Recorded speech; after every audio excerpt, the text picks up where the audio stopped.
And we'll continue to roll with our education series throughout the month of September. And in studio, very special guest, Phil Ingersoll, who is the athletic director for the Oklahoma City Public School System. Okay, one of our talking points as we go back to the district athletic director, Mr. Phil Ingersoll. Okay, all right. But anyway, there's a 5-year plan that, as an athletic director, that you have developed for the school system. Can you talk to us about that and share with our listening audience? Sure, Harold. The first part of that was the equipment and uniforms. We want our kids to have high self-esteem, and I think that's directly related to how they dress and what they look like. So our kids in our district, not only in football, but in all of our sports, and that includes our middle schools and high schools, which are 21 schools, they get new uniforms every 3 years. And which means that one time during the middle school years, which is grades 6, 7, and 8, and one time during their high school years, which is grades 9 through 12, they're going to wear a brand new uniform when they participate in athletics in our district. Now we wear Nike, we wear the best. All right, because I want our kids to wear the best when they go play. And we dress better. I look across the state and across the nation, we dress as well or better as anybody in the United States. And we're very proud of that because there had to be a district commitment for that to occur. And there has been a district commitment toward athletics because it's very expensive to put brand new uniforms on kids every 3 years at 21 schools. So it's a massive commitment from our district, and I'm really pleased that our district is supportive of that. So we've started that. That's in place. All of our kids have new uniforms, and they're in a 3-year rotation cycle right now. The second thing that I thought we really had to address, which we've kind of talked about already, was the leadership of our football programs and the head coaches. We feel like we've got that in place. I met with those guys. We meet regularly, and I told them, you know, y'all are my guys. You're the guys that are going to bring football back and get us to where, you know, that we're highly successful. That's not going to happen overnight. To build programs, and that's why we are kind of on a 5-year plan. Part of that 5-year plan in regards to our coaches is that we expect to see steady improvement on a yearly basis. We expect to see more kids out, and the key thing is retaining those kids. Another key part of that is bridging kids from middle school to high school, which must occur. Most kids leave our district after their 8th grade year because you establish your athletic eligibility as a 9th grader. So many of our suburb schools, to be quite honest with you, they're stealing our players and recruiting our players and to attend their school as 9th graders because that's when they establish their high school eligibility. So our head coaches and their coaching staffs have to do a better job of bridging kids from middle school to high school, and that's from their feeder schools. At 5 of our high schools, it's very simple because the middle school is right there at the high school. For example, I'll use Douglas High School as an example. They have 7th and 8th graders there who play middle school football, and then they move right on into their varsity program.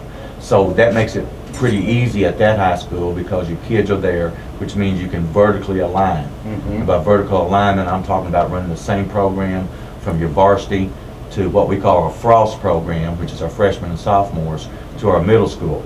That way kids know, even is not quite as complex for them during the middle school years, but they're in a program and they're in a system. Whereas they move up each year, they learn that system a little bit better. So 5 of our high schools, that's pretty easy. At an example of a high school which is a little bit tougher, Star Spencer High School. Their feeder school is Rogers Middle School, but it's right down the street. Great, exactly. And that's just part of I think having a successful program is bridging those kids from middle school to high school years. We felt like a third part of this is development of younger players. I didn't feel like we was doing a good job of that. We were trying to play a JV schedule, we were trying to play a freshman schedule, and of course we always play a middle school schedule.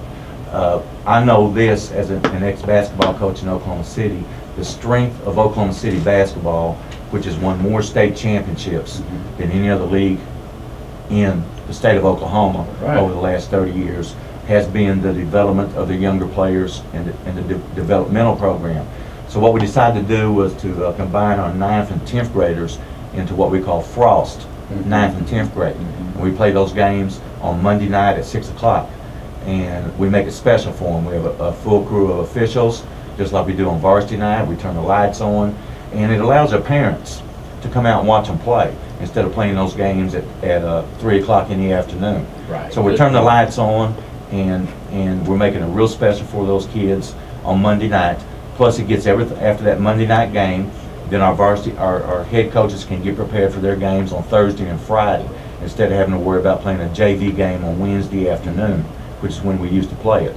So we're trying, development of younger players is very important to retention. A young kid, a 9th or 10th grader, normally is not good enough to be a starter in a varsity program. If you got a 9th grader starting in a varsity program, you're not very good. Wow. I'll just tell it like it is. That's generally juniors and seniors. Okay. Okay, generally. So we lose these kids when they're out there holding blocking dummies or on a scout team, and they never get any game time. Now, we dress them on Friday night, but we need to have a night that's special for them. So that's what we're doing with that Frost program is, you know, that's their game, their night. We have announcers. We do it just like we do a varsity game, so it can be something special for them, and it can give them something to look forward to. Then the last part of this plan is facilities. Our facilities have not been what they should have been. I'll use 2 examples. Taft Stadium, which it was built in 1937. It was a WPA project under that was post-Depression years. Right. And Spiegel Stadium, which has been out there since the early 50s. Okay, now over the years, the maintenance has not taken place on these stadiums like they should have. So a year ago, I assumed control of all of our stadiums, and with that came some funds. Okay. And as we know, it takes money, just like our house or car, you got to put money into them for them to be quality. So we're really proud in the direction that we're going for our stadiums. We spent a lot of money this summer on turf development and making sure that that those fields were in great shape, top dressed, aerated. We have full-time stadium foremans. Miller Stadium is easy because it's a brand new stadium. Right. Again, we're really, you know, it's a quality facility that, as I mentioned a while ago, it's one of the top stadiums high school wise in the state of Oklahoma. But it's new, and we're putting a lot of money into it because we want it to continue to look like it looks now. Our other stadium is Twidwell Stadium, which is located on the campus of Star Spencer High School, and we have spent a lot of money out there with constant improvement out there so that our facilities are better. We will have Spiegel and Taft Stadium totally renovated. That's part of a bond issue, which passed almost 2 years ago. Okay. And both of those stadiums are going to be totally renovated. There's $13.5 million earmarked for those 2 stadiums. Okay. So there will be total renovation take place, we hope, within the next 2 years at those 2 stadiums. When we do that, we're going to go down to artificial turf. Really? Yeah, because all right. Because the stadiums get so much use. Yes, that's true. We play Frost football on Monday nights, middle school on Tuesday, and varsity on Thursday and Friday. Okay. And then in the springtime we play soccer. Okay. In those facilities. So we are going to go down with artificial turf, and the plan is we'll eventually do that at Twidwell and Miller stadiums also. I'll ask you a question. How about the lighting out at Star Spencer? Lighting is really good. You've addressed that, okay? Good deal. You know, one of the things that you just validated in that spiel there was about the value, whether it's in education, even in athletics, the value of institutional history, institutional memory, because you've been around the Oklahoma City Public Schools for a number of years, and you started talking about that feeder program. That is something that I've always wondered. How do you set up a feeder program, and it's beginning to evolve more and more into the Oklahoma City Public School System, and it's so powerful and awesome and encouraging to hear that you're an advocate of that. Yeah, and we didn't even have middle school football. That's one thing that hurt us in Oklahoma City Public Schools until the late 80s. Right. And that's when middle school football was started, which to me was absurd. You're trying to have a football program, and your feeder schools don't play football. So that's been going on quite a while now. Their night is Tuesday night, and what we're doing with them is, for example, a kid at Jefferson, if it's their home game, they play at Spiegel Stadium. Okay. We want them to play at the high school stadium that they're going to play at once they become high school kids. A kid at Rogers, if it's a home game, is going to play at Twidwell, at Star Spencer High School. Okay. A kid from John Marshall or a kid from Northwest Classen, they play at Taft Stadium. And then, of course, the kids at Douglas, that's simple. If it's a home game, they play right there on campus at Douglas High School. So